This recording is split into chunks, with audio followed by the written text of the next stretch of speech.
Welcome back. Thom Hartmann here with you. And in the studio with me, Charles Sauer, the libertarian economist and president of the Market Institute. MarketInstitute.org is the website. You can tweet Charles at Market Institute or at Charles Sauer. It's S-A-U-E-R. Charles, welcome back.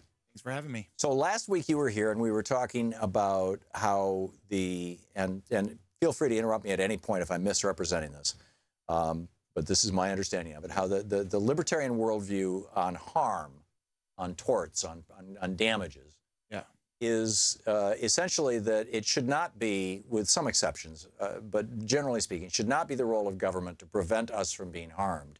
It should be the role of government, specifically the courts, and to punish or to adjudicate the consequences of a harm. So if Koch Industries wants to build a cracking plant, the cracking is a refinery, right down the street from my home, and it's pumping poison out into the air, that instead of there being some damn government regulation that says they got to clean it up and only clean, pure air can come out of their plant, instead, when I get cancer, I should be able to sue them, right? Am I right so far? You're right. Where we're going to disagree is the why. So do you want me to let you continue laying that out, or? Sure, go for the why. So, I mean, the why is that the government keeps laying Band-Aids on these things. So we see company A pollutes, people get cancer. We create a regulation to stop that. It's something that happens after the fact. I think some of the conversation on Twitter last time doesn't, and just a second, it doesn't happen after the fact in Europe because they have the precautionary principle. We've got 80,000 unregulated chemicals in our environment here in the United States. Only about 6,000 of those chemicals are allowed in Europe because they've tested them. They won't allow something to go on the market until it's tested. Here in the United States, you can poison people, and then when you find out that, for example, I think it's called BPA, or I forget the in plastics that's a hormone disruptor, or the stuff that's on the 6, 4, and 2-year-old, it's BPA. Right, and yeah, exactly, and the thermal receipts now on all the receipts that you're getting, that paper, that's almost pure. I think it's BPA. It's one of those chemicals that's a hormone disruptor, and they're discovering that people who work in retail who handle these receipts a lot are starting to get I mean, it's like, so we discover stuff after the fact, which is almost libertarian. But so anyhow, what I like is you use the courts, and it's not that the courts are punishing these people. That's the idea, isn't that solves the problem, right? But if you are focusing on the fact that the courts will solve the issue, the idea is to change the incentives of companies so that they're taking care to not get sued on the back end. So they don't want to pollute because they're not going to get sued, because the fine is not going to be, as we talked about last week, $6,500 or $2,500 for a life. Instead, it could be millions and millions and millions. So what you do is you're changing the incentives in the market so that the company will watch their pollution. They'll watch their receipts. They'll watch the BPA in the bottles so that they're not harming my kid because I'm going to come after them. Yeah, but you're going to come after them after your kid has already developed some god-awful disease. And now the blood is on the government's hands, and that's really what you're proposing. I'm proposing that the government isn't the arbiter. Look, when we look at Bernie Madoff, the government went in and checked Bernie Madoff's investments several times, and in fact, because they checked his investments, and he was doing illegal things, but when they signed off on him, now the teachers' unions invested in there and other places invested in, and again, that is on the government, and I think these are the exceptions that prove the rule. But where I wanted to go with this is, and actually somebody, after you were on last week, somebody called in and presented this to me as a kind of a thought experiment and said, run this by Charles. So okay, here you are.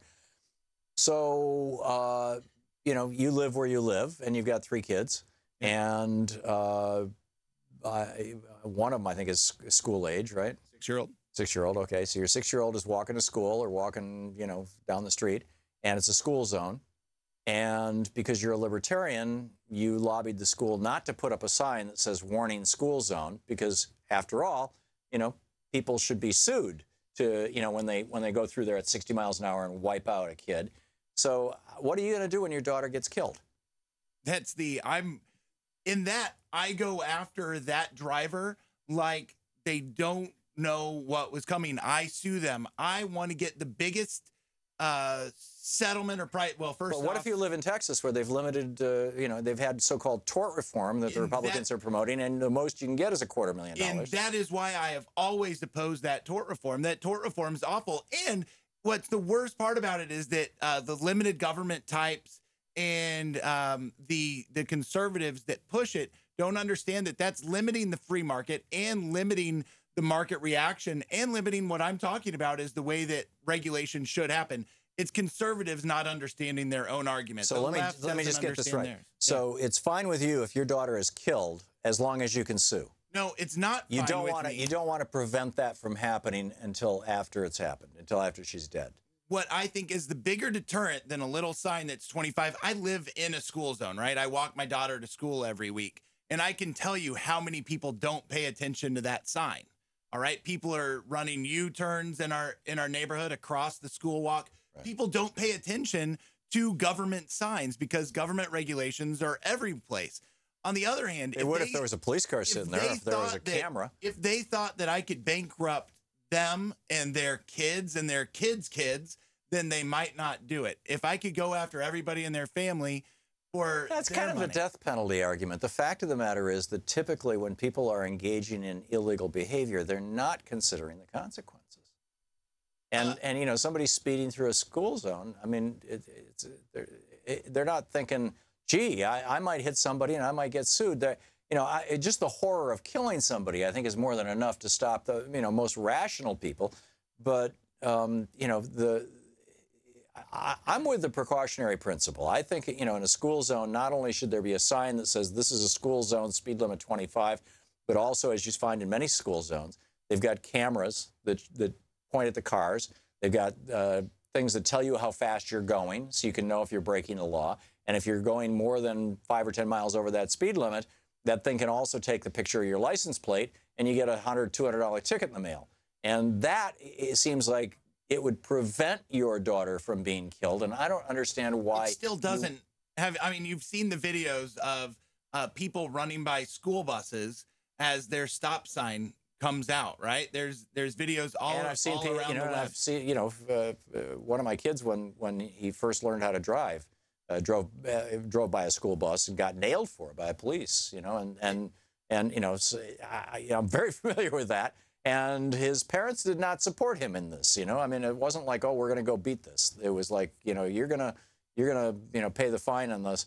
But it's because that was just, you know, you don't do and that. The reason you have him pay that fine is so that he remembers it the next time, so that he doesn't do it again. That was big government. That was the government catching him doing something else. That was the system that we had to deal with under a system where if you don't have that regulation, and look, you know, one of the last regulations that I'm going to want to go after is this school bus zone. Like, I mean, this is a libertarian argument. Well, either libertarianism works or it doesn't. I mean, well, you know, a libertarian litmus test is the black tar heroin question. I mean, we have a long ways to go from the government we have now to allowing the sale of black tar heroin on the streets. Well, right? they do in Portugal, and it's actually reduced the drug problem.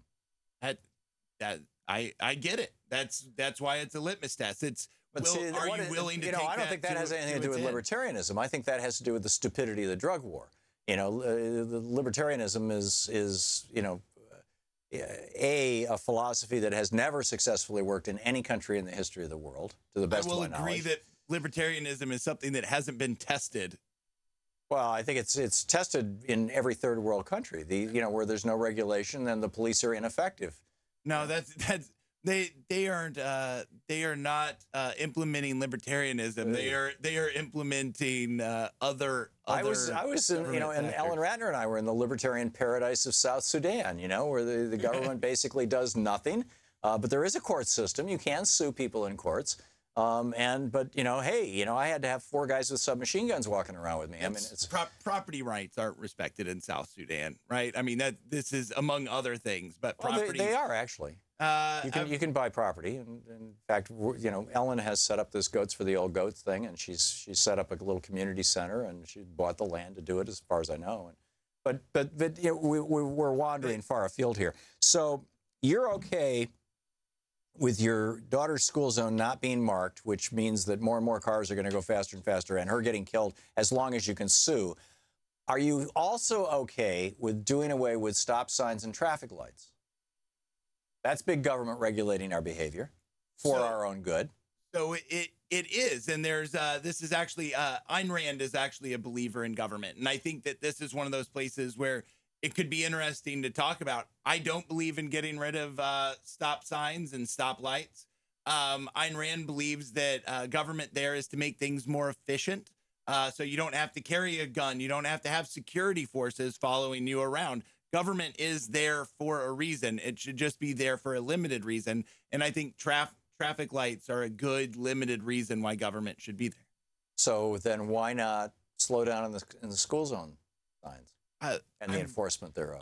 Is that not a variation? You're not going to see me take my briefcase and my leather shoes into any office very soon and to lobby them to remove those restrictions. But when we get to the end, either you believe it or you don't.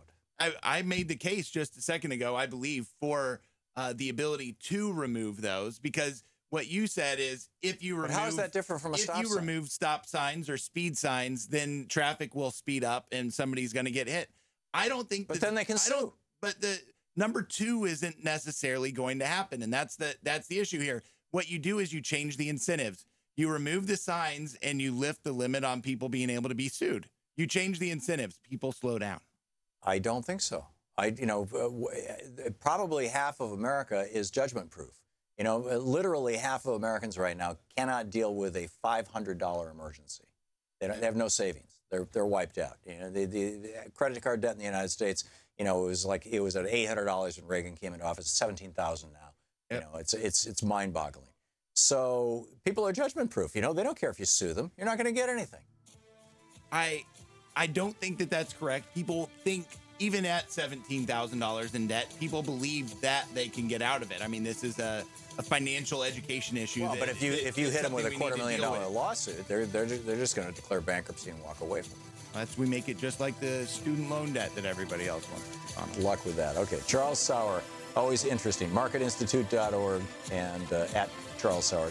Charles, thank you. Thank you.